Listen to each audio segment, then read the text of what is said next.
守る。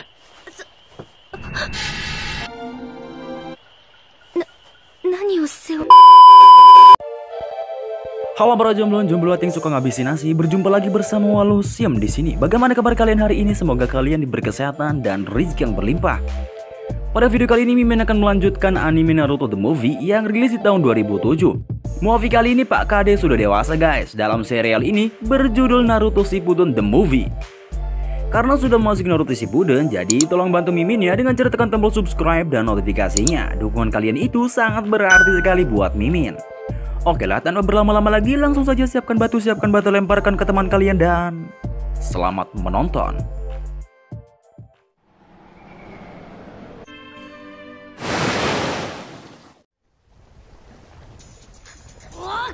Scene dibuka dari sebuah pertarungan Naruto melawan naga kegelapan di gua neraka yang merah menyala. Di sana Naruto terbunuh sehingga membuat rekan-rekannya sedih karena calon kades telah wafat. Bahkan Tsunade sendiri bertanya-tanya apakah ini takdir dari kepemimpinannya. Dan inilah Naruto Shippuden The Movie.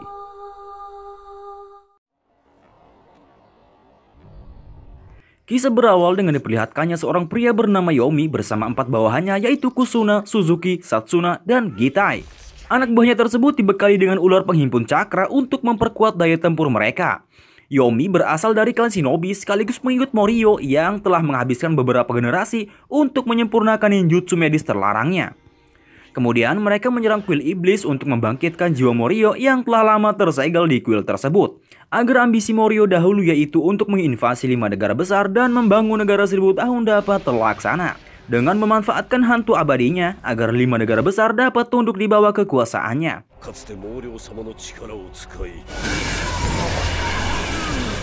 Awalnya Morio menolak karena raganya disegel di tempat yang berbeda. Jika dirinya memaksakan keluar maka jiwanya akan lenyap dalam sekejap. Mendengar hal itu, Yomi meminta kepada Morio untuk memasuki tubuhnya sebagai wadah. Dengan kemampuan ninjutsu medis terlarang yang telah Yomi pelajari, maka Yomi dapat hidup serta dapat Morio gunakan lebih leluasa.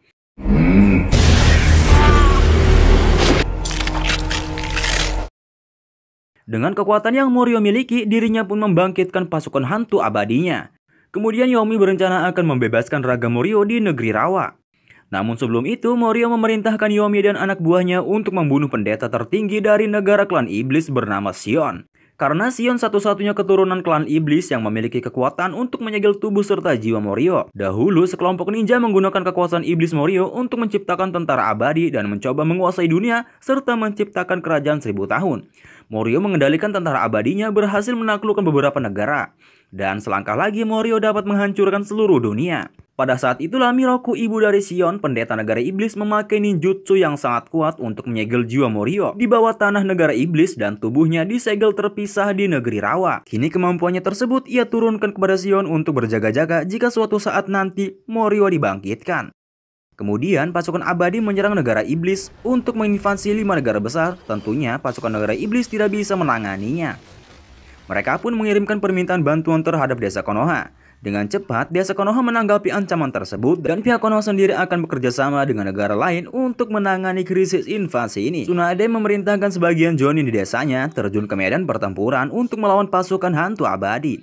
Setelah selesainya masa latihan Naruto bersama Jiraiya, tim 7 ditugaskan mengawal Shion untuk menyegel kembali jiwa Morio di kuil Rawa. Karena jika tubuh dan jiwa Morio bisa bersatu, tentu saja akan sangat berbahaya bagi seluruh dunia termasuk Konoha.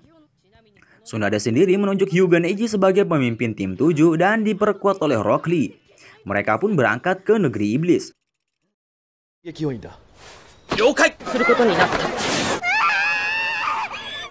Di tempat lain, Yomi memerintahkan anak buahnya untuk segera membunuh petinggi pendeta agung yaitu Shion. Sebelum berangkat, Yomi memberikan ular yang dapat meningkatkan cakra mereka secara drastis kepada Kusuna karena hanya Kusuna yang bisa mengendalikan ular tersebut.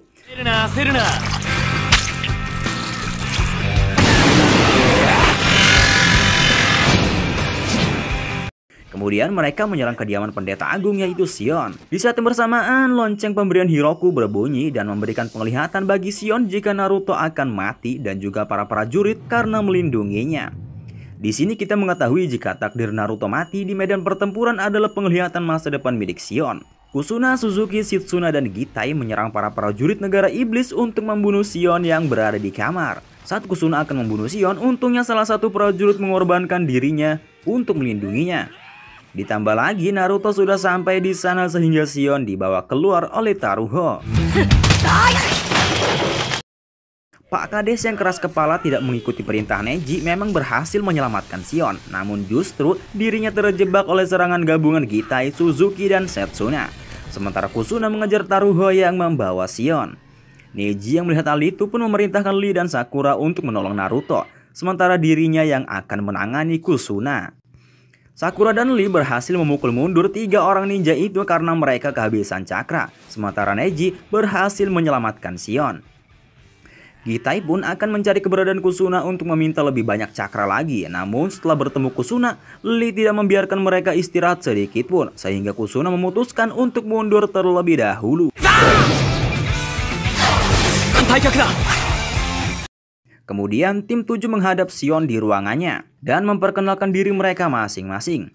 Taruho mengatakan kepada Shion jika banyak korban saat penyerangan malam hari. Shion sendiri justru memperlihatkan sikap tak acuh terhadap orang yang telah melindunginya.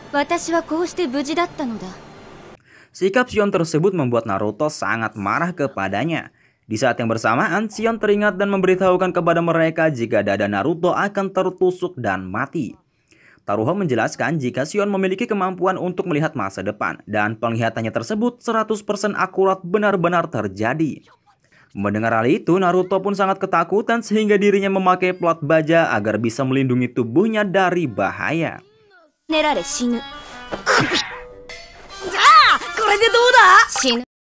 Sementara itu, para Jonin Konoha beserta aliansi sedang berupaya untuk menghilangkan pasukan abadi sekaligus dengan meruntuhkan bebatuan. Namun sejauh ini serangan tersebut tidak mempengaruhinya sama sekali. Para pasukan itu terus menuju ke tempat 5 negara besar. Dan jalan satu-satunya untuk menghentikan mereka hanya dengan teknik penyegelan yang dimiliki pendeta Shion. Pasukan negara iblis bersiap-siap untuk mengawal Shion ke tempat suci penyegelan. Namun Shion sendiri enggan dikawal banyak prajurit. Mereka pun diam-diam menuju ke sana melewati jalur rahasia dari tempat pendeta. Perjalanan tersebut memakan waktu cukup lama mengingat tempat penyegelannya sangat jauh. Saat di perjalanan mereka dikejutkan dengan adanya Taruho yang mengikutinya dari belakang. Taruho mengungkapkan bahwa dirinya harus melindungi Shion dimanapun ia berada. Pada malam hari di sebuah bukit mereka memutuskan untuk beristirahat karena Shion dan Taruho tidak sanggup lagi melakukan perjalanan jauh. Saat lonceng berbunyi, Shion melihat masa depan yang akan terjadi lagi, yang mana penglihatannya itu ialah dirinya sendiri yang akan mati. Di sisi lain, Naruto dan Taruho sedang berbincang-bincang malam dan Naruto bertanya tentang Shion. Taruho menjelaskan jika dahulu Shion dijauhi oleh penduduk desa bahkan orang-orang seusianya. Alasannya adalah jika seseorang dekat dengan Shion maka orang tersebut akan mati. Padahal semua itu hanya rumor belaka yang tidak bisa dipertanggungjawabkan kebenarannya. Alhasil Shion ditakuti oleh penduduk desa, sehingga Shion merasa kesepian. Oleh sebab itulah sifatnya sangat egois. Mendengar hal itu, Naruto sangat iba kepadanya karena kehidupan Shion sama seperti kehidupan dirinya yang dijauhi oleh orang. Saat pagi hari tiba dengan matahari memancarkan sinarnya, Shion menceritakan penglihatannya semalam tentang masa depannya kepada Taruho, bahwa yang mati selanjutnya adalah dirinya. Shion pun memerintahkan Taruho untuk kembali ke desa agar dirinya selamat. Kemudian mereka pun melanjutkan perjalanannya melalui jalur rawa. Alasannya adalah musuh yang ia hadapi saat ini memiliki teknik api, sehingga sangat menguntungkan bagi tim 7 jika musuh tersebut menyerang. Namun tiba-tiba justru musuh itu sendiri menggunakan naga air untuk menangkap Shion. Alhasil mereka disudutkan pada salah satu tebing. Kemudian Neji menggunakan Byakugannya untuk melihat daerah sekitar, yang mana dirinya menemukan 2 pasang musuh dengan tempat yang berbeda. Mendengar hal itu, Naruto dan Lee memilih untuk menyerang pengguna air tersebut, sementara Neji dan Sakura melanjutkan perjalanannya. Namun sebelum itu, Neji membuat Shion tidur terlebih dahulu agar keberadaannya tidak diketahui oleh musuh. Naruto melawan Suzuki, sementara Lee menghadapi Gitai. Pada awalnya, Lee sangat kerepotan melawan Gitai karena tubuh Gitai berubah menjadi batu. Sekeras apapun Lee menyerang Gitai, namun tetap saja ia belum bisa mengalahkannya. Tak ada pilihan lain, Lee pun mengeluarkan Hajimon Tongkol gerbang ketiga dan keempat. Dengan begitu, Lee sedikit memojokkan Gitai dan dapat menghancurkan pertahanan Gitai yang begitu sulit. さらに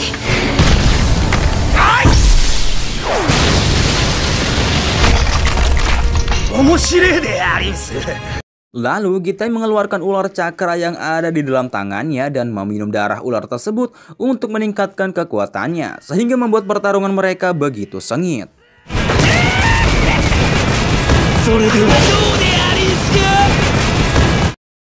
Melihat situasi itu akan sangat berbahaya jika Lee membuka gerbang berikutnya, bisa-bisa nyawanya akan terancam. Dalam situasi yang sangat genting, Lee teringat obat yang diberikan oleh Maito Gai. Gai meminta Lee memakan obat tersebut saat dirinya dalam situasi yang sangat genting serta tak ada jalan keluar. Tanpa berpikir panjang, Lee pun memakan obat tersebut dan benar saja Lee dapat mengalahkan Gitai dengan Ura Renge miliknya. Namun dampaknya Lee harus mabuk akibat memakan obat tersebut.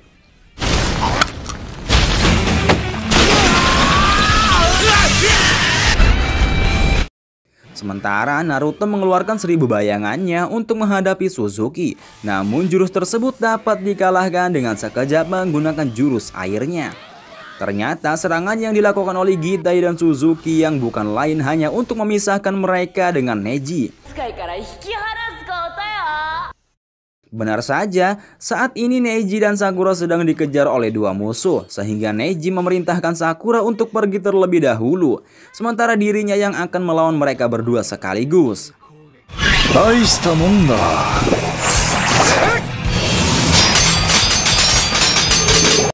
Namun Neji terlambat untuk menyadari jika yang mengejarnya sekarang hanyalah Setsuna seorang dengan memanfaatkan Kugutsu untuk mengecohnya. Sehingga Kusuna dapat terpisah dengan Neji. Lalu dengan cepat Kusuna mengejar Sakura dan meracuninya dengan ular miliknya. Serta Kusuna berhasil membunuh Shion.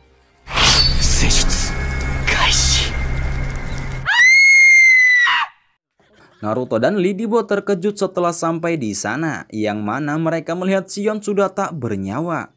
Sehingga Naruto sangat marah terhadap Neji sebagai kaptennya. Namun tiba-tiba Shion muncul dari balik hutan menghampiri tim 7, sehingga sangat mengejutkan Naruto. Shion mengungkapkan jika yang mati di hadapannya sekarang bukanlah dirinya, melainkan Taruho. Pada waktu itu, saat Taruho mengetahui jika penglihatan Shion yang mati adalah dirinya, Taruho pun mengubah tubuh serta wajahnya mirip Shion dengan teknik cermin bayangan. Teknik tersebut adalah teknik yang secara turun-temurun diberikan dari negara iblis. Sekali berubah maka tak adalah cara bagi mereka untuk kembali. Dengan begitu, Taruho dapat mendedikasikan seluruh hidupnya untuk menyelamatkan Shion. Namun sampai saat ini, Shion masih memperlihatkan sikap tak acuhnya terhadap orang yang telah menyelamatkannya. Sehingga Naruto dibuat semakin marah.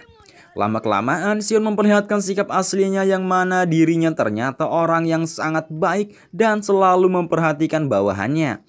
Ia sengaja menutupi kesedihan serta sikap baiknya dengan sikap tak acuhnya, dikarenakan dirinya seorang pemimpin. Baginya seorang pemimpin tidak boleh terlihat lemah di hadapan para bawahannya. Jika seorang pemimpin terlihat sedih di hadapan bawahannya, maka itu semua sebagai penghinaan bagi bawahan itu sendiri. Shion menjelaskan tentang ramalan yang sesungguhnya, yang mana ramalan kematian tersebut hanya untuk melindungi pendeta itu sendiri. Jika kematian sang pendeta sudah terlihat oleh dirinya sendiri, maka orang-orang yang berada di dekatnya akan siap menggantikan kematiannya tersebut, agar dapat menciptakan masa depan. Jika sang pendeta mati, maka dunia pun akan hancur. Tak peduli seberapa sakitnya kehidupan ini, sang pendeta harus tetap hidup meski harus mengorbankan orang lain.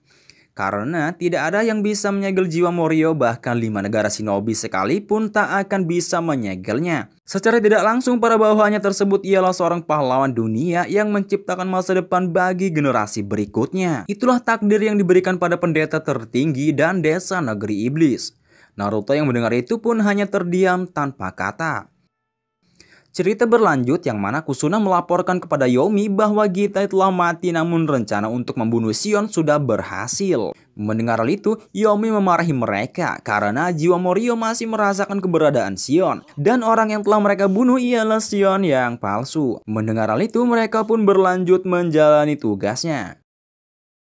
Neji mempercayakan Shion kepada Naruto karena hanya Naruto lah yang bisa melakukannya. Sementara Neji, Sakura, dan Lee yang akan melawan musuh untuk melindungi mereka berdua dari belakang. Di sisi Konoha, pasukan abadi telah mundur. Bagi Shizune sendiri, itu adalah hal yang baik karena tidak memporak-porandakan desa. Namun tidak dengan Tsunade. Ia mengambil kesimpulan jika Morio ingin menyelesaikannya sekaligus. Sementara Lee dan Sakura sedang bertarung melawan musuh. Neji sendiri memprediksi kemampuan dan kelemahan musuh. Benar saja saat Suzuki dan Setsuna kehabisan cakra, tibalah Neji melawan Kusuna yang menjadi sumber cakra bagi mereka. Neji menggunakan Hakekuso untuk menutupi aliran cakra Kusuna agar dirinya tidak bisa mengeluarkan ular cakranya lagi dan Kusuna dikalahkan. Mengingat tak ada sumber cakra yang dapat dikonsumsi bagi Suzuki dan Setsuna, mereka berdua pun dikalahkan oleh Lee dan Sakura. Sementara Naruto telah sampai di negeri rawa tempat Raga Morio tersegel. Mereka dikejutkan dengan pasukan abadi yang bersembunyi di balik bebatuan. Melihat hal itu, Naruto pun memerintahkan Shion untuk segera melakukan tugasnya, sementara dirinya yang akan menghadapi pasukan abadi tersebut. Naruto juga berjanji kepada Shion bahwa dirinya akan melindunginya apapun yang terjadi.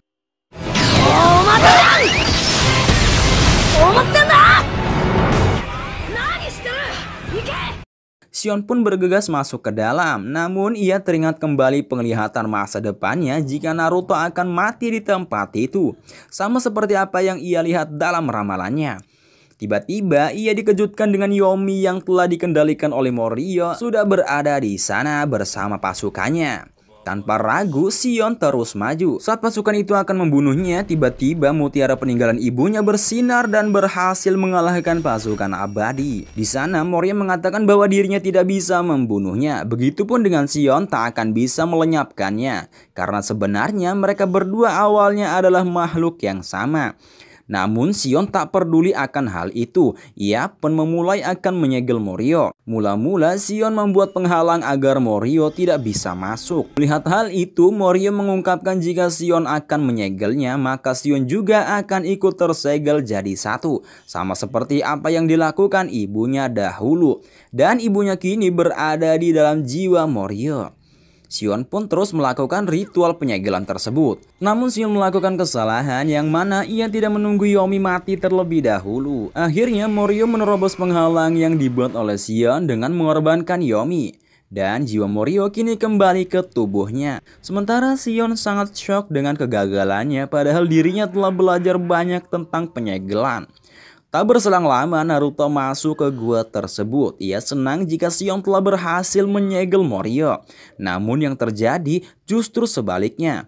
Kemudian muncullah naga hitam dari bawah lahar yang menyala. Naga itu yang bukan lain adalah jiwa Morio yang telah bersatu dengan tubuhnya. Shion pun tenggelam di dalam jiwa Morio. Akan tetapi Morio tidak bisa membunuhnya dikarenakan Shion memiliki anting peninggalan ibunya. Anting tersebut dapat menangkal kekuatan Morio. Di saat yang bersamaan Shion teringat akan masa kecilnya bersama ibunya. Dahulu ia selalu dilindungi oleh ibunya, bahkan dirinya tidak diperbolehkan menggunakan kekuatan aslinya. Sehingga sang ibu memberikan anting tersebut hanya untuk melindungi Shion ketika ibunya wafat. Sementara Naruto sedang bertarung melawan naga kegelapan. Namun secara tak terduga, Morio tidak mampu membunuh Naruto. Ia pun menyadari jika anting tersebut telah diberikan kepada Naruto agar ramalannya terhadap Naruto tidak akan terjadi. Dan kini Shionlah yang mengorbankan dirinya demi Naruto. Morio pun akan menyerap Shion dan akan menjadikan satu dengan dirinya. Namun semua itu tidaklah mudah. Shion mulai sadar akan orang-orang yang melindunginya. Sehingga Shion mampu bangkit dan mengeluarkan kekuatan yang telah lama terkubur untuk menyegel Morio bersamaan dengan dirinya. Dan ternyata anting tersebut hanya untuk menekan kekuatan Shion yang sesungguhnya. Secara tak terduga Naruto berhasil menyelamatkannya. Di sana Naruto mengatakan kalau ia tak akan mengingkari janjinya, yang mana dirinya akan melindungi Shion apapun yang terjadi. Shion juga tidak harus menerima takdir yang tidak ia inginkan dengan mengorbankan hidupnya. Kemudian Naruto menggabungkan rasa enggan miliknya dengan cakra pendeta tinggi negeri iblis untuk mengakhiri Morio. Dan jiwa iblis Morio berhasil dikalahkan bersamaan dengan meletusnya gunung berapi.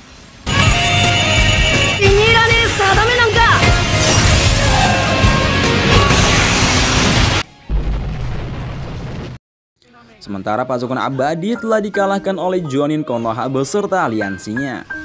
Di akhir cerita, Shion akan melanjutkan hidupnya kembali menjadi pendeta yang dapat melindungi rakyatnya. Karena Morio bisa saja menyerang kembali, dikarenakan Morio dapat bangkit dari seseorang yang memiliki niat jahat. Karena sesungguhnya orang-orang yang memiliki niat jahat dalam hatinya adalah pengikut setan dan bapak moyangnya iblis. Oleh sebab itulah kita sebagai manusia harus bisa melawan kecerdikan setan dan bapak moyangnya iblis yang ingin menjerumuskan orang-orang ke lubang maksiat agar hidup kita selamat dunia dan akhirat. Salam hangat, sampai jumpa.